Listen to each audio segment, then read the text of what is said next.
The subprime mortgage mess is why. That's the foundation of this debacle, this financial debacle. That's the sole reason. Well, not the sole reason, but I mean, it's well over half of it. And it was all based on liberalism. It was all based on this notion that it's not fair that somebody should be able to buy a house and other people can't. And so we're going to make it right. We're going to make sure that people that can't afford a house are going to live in one. And we're going to loan them money that essentially they'll never have to pay back. And those mortgages are going to become worthless. But that's okay. We will use Fannie Mae and Freddie Mac to guarantee them. And Fannie Mae and Freddie Mac are now in hock like you can't believe, and they're the only two organizations that have been exempted from financial regulatory reform. And the people that work at Fannie Mae at the upper echelons of the executive suites, Freddie Mac as well, got sweet mortgage deals from Countrywide, from Angelo Mozillo, the same way as Chris Dodd did and a bunch of other politicians. So the game was rigged in favor of the ruling class. The first subprime mortgage loan, I think, was made in 1991 or 1993. And it was a silly social program. And, of course, the banks were forced. We've mentioned this countless times. Janet Reno was telling banks, if you don't make these loans, we're going to come investigate you like you can't believe. Well, the people that run these banks are essentially cowards, as most people are when the government comes knocking on your door. Most people are regulated one way or another by the government. Banks, too. So here comes Bill Clinton or Jimmy Carter or their emissaries, Chris Dodd, Barney Frank, knocking on a door. Acorn at the front gate, a bunch of ragtag advocates for the poor threatening to burn down your bank. All these people show up and demand that you essentially give money away. Okay, so you're a bank. I got to do this. Well, I have a responsibility here to people that work here. I got a responsibility to the shareholders of the bank. I mean, I just can't give the business away. What am I going to do? So they went about creating a bunch of ways to make something valueless have value. Collateralized debt obligations. You've heard of all these new financial products that were created, which were basically insurance programs. They would package mortgages together and sell them to unsuspecting people. And they would think that, well, these are people pay these loans back, the monthly payments roll in. Nobody was paying the loans back. It was because nobody that was lent the money had the money to pay them back. Some people that were not even asked their income. This was all because of the pressure that people like the Reverend Jacques and others had brought to bear. You might remember the term redlining. It was unfair. Redlining was racist. It was white rich bankers deciding that black people, just because they're black, were not going to get loans. It wasn't because of that at all. It was because they didn't have the money to pay it back. And it wasn't just black people. But they made it racist, and so nobody wants to be called a racist. So bammo, they start giving the money away from the bank. And all was hunky-dory. They selling these rigged financial products to give themselves insurance, try to give valueless paper some value. And everything was fine as long as the value of homes kept rising. But when that stopped, when the bubble burst, shazam, everything went to hell fast. And that's what is the foundation of the economic crisis that we're in. And the very people who caused it are giving themselves standing ovations for creating a financial regulatory reform. But the very people that caused it are the very people that investigated what went wrong. Except they didn't investigate themselves, naturally. So here we are.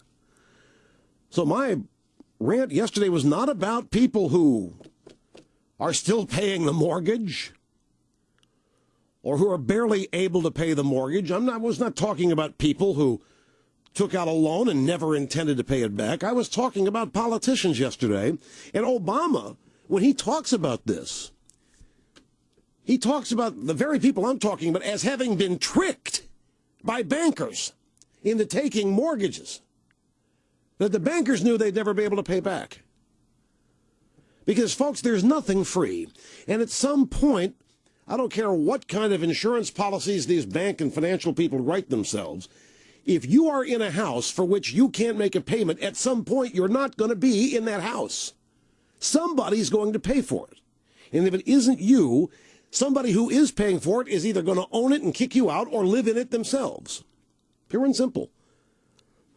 Well, the good old Democrat Party tried to convince everybody that You can have a house for free. It's called affordable housing. And you vote for us because we're the ones that put you in that house. And now, look where we are.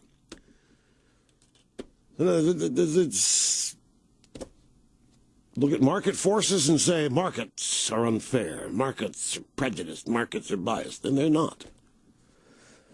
Markets are essentially fair. Left alone, they take care of themselves. Just like any other activity, you're going to have bad actors in them. You have regulations to take care of them. But this whole thing was used to trash and destroy the whole financial system and definition of this country, capitalism.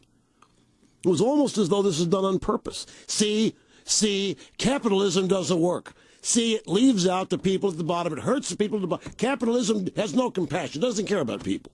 Well, this was not capitalism that failed. This was liberalism that failed.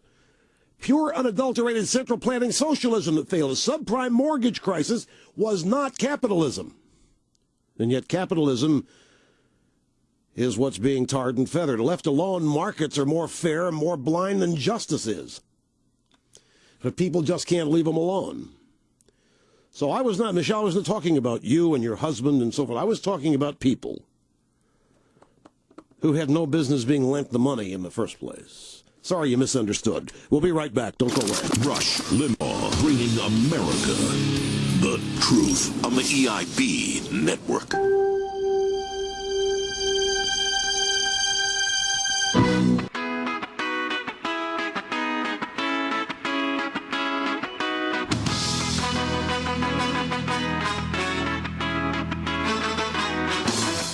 To illustrate my point even further,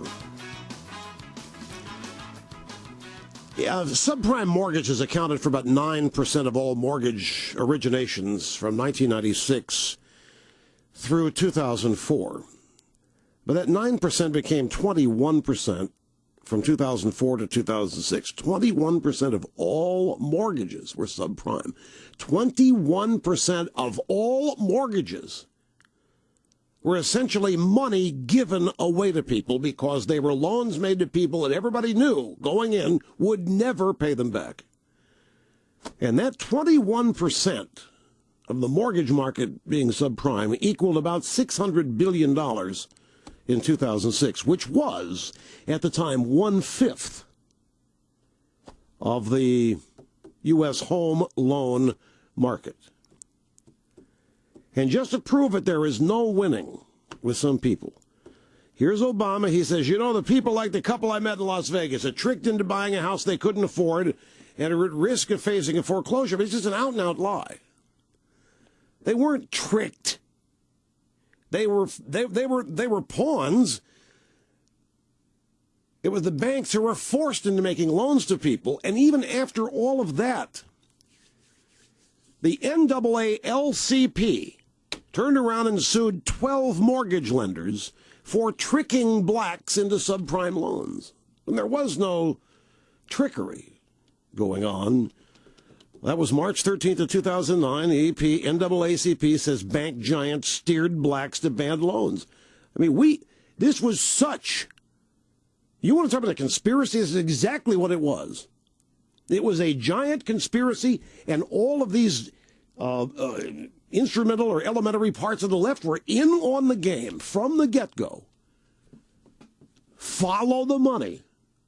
What, Snurdly, what is it in there that you want to ask the program host about? Nothing?